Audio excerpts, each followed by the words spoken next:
I faced a dilemma this week in how to prepare this sermon. The problem is, today is May 22nd.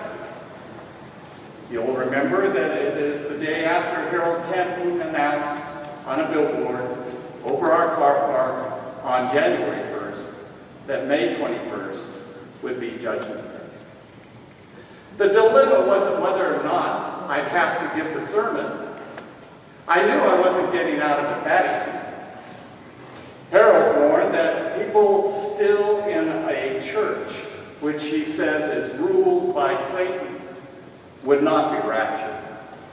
According to him, Jesus doesn't want to hang out with us. So I knew we'd be here this Sunday.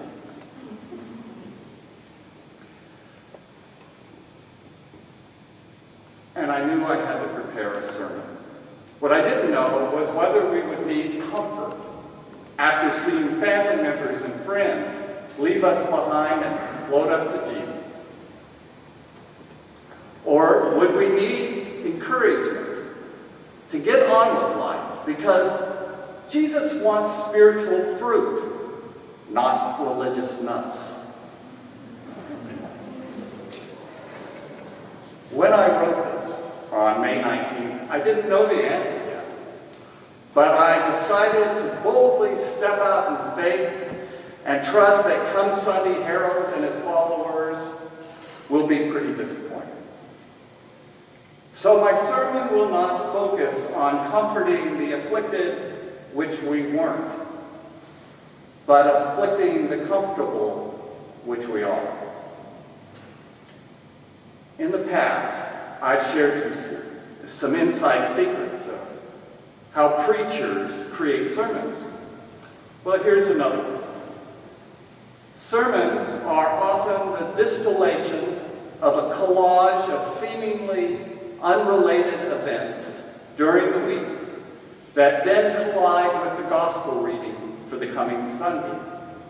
The point of impact is what I attempt to express. The gospel I read a week ago is not one I take comfort from. It is an affliction to those of us of a progressive bent. It is one of the 7 I am statements John has Jesus say. Instead of I am the good shepherd, the bread of life, the true vine, the door, the light of the world, the resurrection and the life, Jesus says, I am the way and the truth and the life. No one comes to the Father except through me.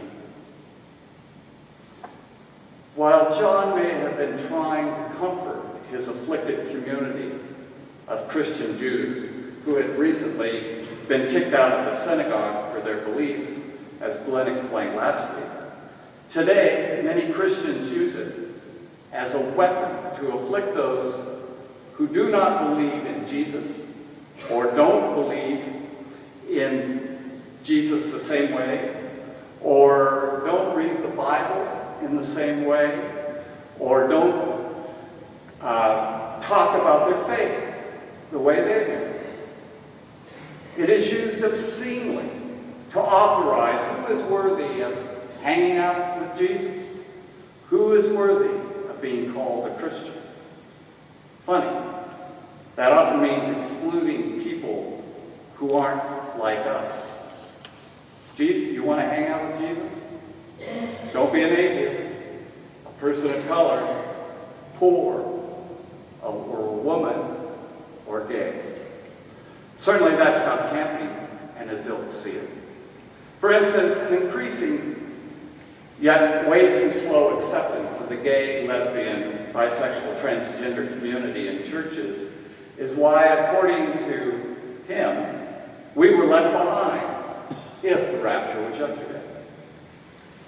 Sadly, it isn't just the religious nuts that see it this way. In my collage of experiences this week, I had a young man visit me to ask if I would be his partner in ministry. He testified to how Jesus had come into his life complete with photos and illustrations. He talked about his Every Nation Church and their mission to save the world by sending missionaries around the world to bring everyone to accept Jesus as Lord and as their Lord and Savior. I listened with my hand firmly placed against my jaw to keep my mouth from falling open. He came into the lion's den to pitch this. He was either very ignorant about who we are, or features of his anatomy are particularly large.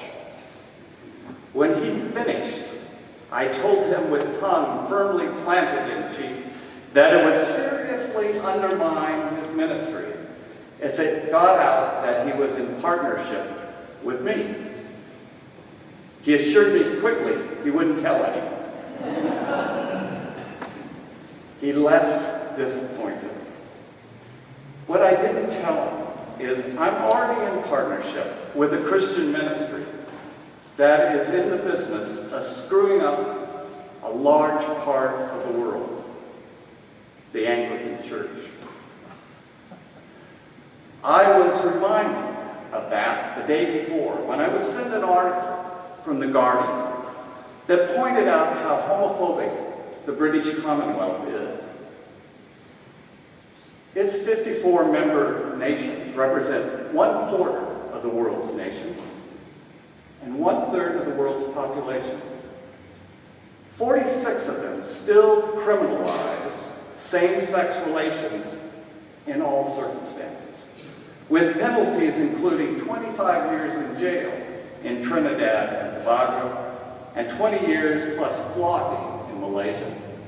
Several countries stipulate life imprisonment: Sierra Leone, Pakistan, Uganda, Tanzania, and Bangladesh. By my calculation, that means 84% of the countries in our Anglican communion deny basic human rights to our gay and lesbian brothers and sisters.